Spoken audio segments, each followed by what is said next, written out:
Good morning, good afternoon, good evening. This is Alan Burgos from the hashtag Walk with Lan channel.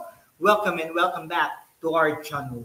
Guys, if you are not yet subscribed to our channel, please do it so now so that you can be a part of this growing family. Officially, we are now 10,085 subscribers. Konti na lang guys at maatim na natin ang ating 20,000 subscribers milestone. Maraming salamat po sa inyong lahat. Mahal na mahal ko po kayo. I love you all. Ang pag-usapan po natin today ay pinabagatan nating Erwin Tulfo. Anchor pa rin kahit tatakbo sa Senado.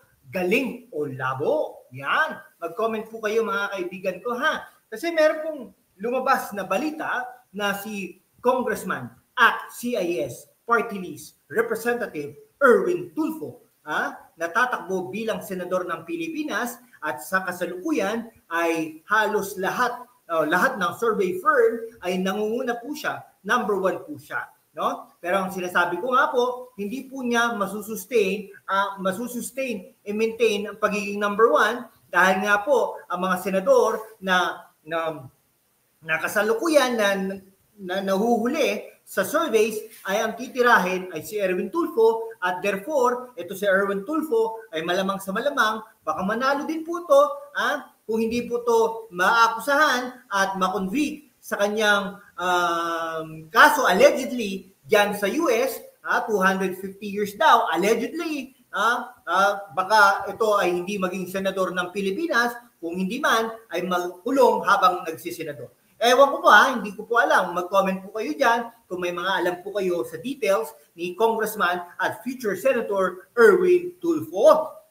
Okay? Double duty at ito ay mag-a-anchor daw sa isang network ni Speaker Martin Romualdez. So halatang-halata na taong-tao ni Speaker Martin Romualdez ito. Dahil nga naman sa lakas ito at Deputy Speaker ito ng House of Representatives. Yan, no?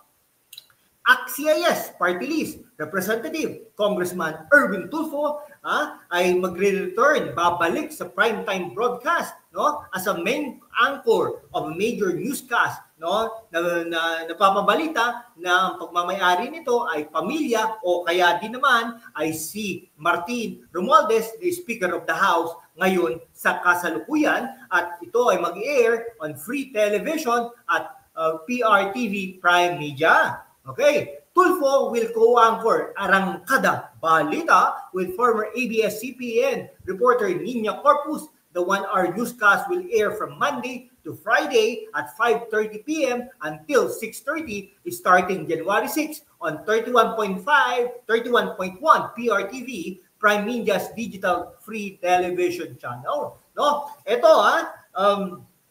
si Erwin Tulfo, no, talagang tatakbo ito bilang senador.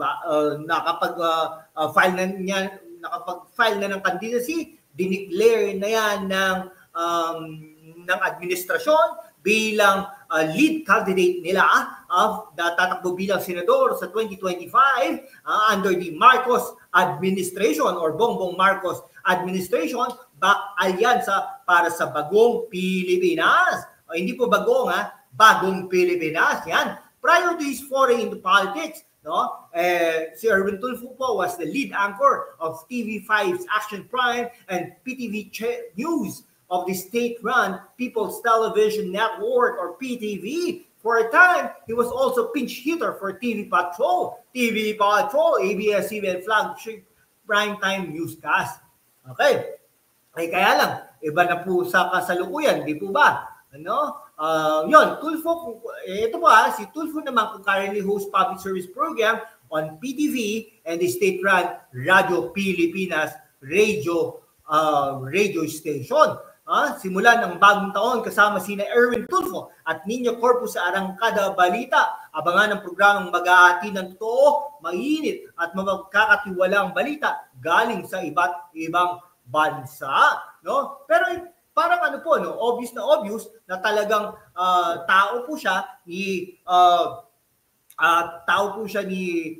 tawag dito ni Martin Romualdez, no? To halatang-halata, double duty kumbaga. di ba? Magre-return nga po siya doon, pero syempre may question po dyan at ang mga question dyan ay mga kalaban niya. At allowed po ba yan sa COMELEC? Kasi alam ko, pag ganyan ay hindi na po, no? Hindi, dapat wala ng trabaho at mga panya ka na lang. Syempre, pero sa February pa naman yan. So most likely, merong isang buwan at ito ay gagamitin upang i-jumpstart ang kandidatura ni Erwin Tulfo na baka ito ay sa 2028 magka-Tulfo pa ang kandidatura, no? President Raffy Tulfo, Vice President Erwin Tulfo, at yung kabila naman Duterte, ano tawag dito? Sara Duterte, Presidente, Digong Duterte, Vice President. Baka ganun ang kalablabanan. Ito naman, baka pwedeng Romualdez Marcos sa 2028 din, Speaker Martin Romualdez, Presidente, Bongbong Marcos, Vice Presidente. Kung sa magkasa ganun, nako, yari na tayo sa Pilipinas. Wala na po bang iba ang tatakbo para sa Presidente ng Pilipinas? Kayo, bayan, ano po ba ang inyong suggestion o anong inyong suggestions o anong inyong komento para sa politika dito sa ating bansa? May pag-asa pa ba ang Pilipinas? Lalong-lalo na, tumaas na naman ang PhilHealth contributions, tumaas na naman ang SSS contributions, at kung ano pa man, mga taxes, etc. Mahalang bilihin, ano pa ba?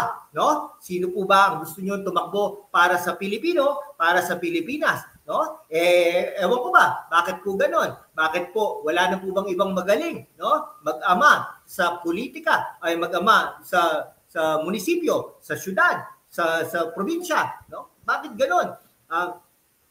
Kaya nga po, no, tangkilikin po natin ang ating mga iniendorso sa politika, no, para naman gumanda ang ating hanap buhay, gumanda ang ating estado sa buhay, tayo ay manalamin at sabihin sa atin kung ito nga po ba ay karapat-dapat ang mga iboboto natin, iluluklok natin diyan sa Senado. Diyan sa survey firm, guide lang po natin ito. Hindi ibig sabihin, ito na, iyan na po ang ating iboboto because of winnability. Hindi po. Ako nga po baka doon nga po sa iboboto po natin at iniendorso at kinakampanya natin, baka 3 nga lang po doon ang pumasok, swerte na kung 4, pero hindi po. Ganun po talaga ang politika. Kailangan natin mag-take risk. O katulad nun, meron po tayong isang drinap dahil nga po naman, yung isang supporter niya, bastos kung sumagot, kaya hindi na po natin binoboto. Dahil nga naman po, imbes na magpasalamat, ay wala pa. Diba? Ano po ba? Kinampanya na nga natin. Pinost na nga natin. Ngayon, magkakritik pa because of the other names that I have included. Hindi po ganon. Okay? Sige po. Hanggang dito na lang po mga kaibigan ko. Maraming salamat po sa inyong lahat. Mag-komento po kayo dyan kung agree po kayo sa ginagawa ni Erwin Tulfo. Maraming salamat po sa inyong lahat. Mabuhay po kayo.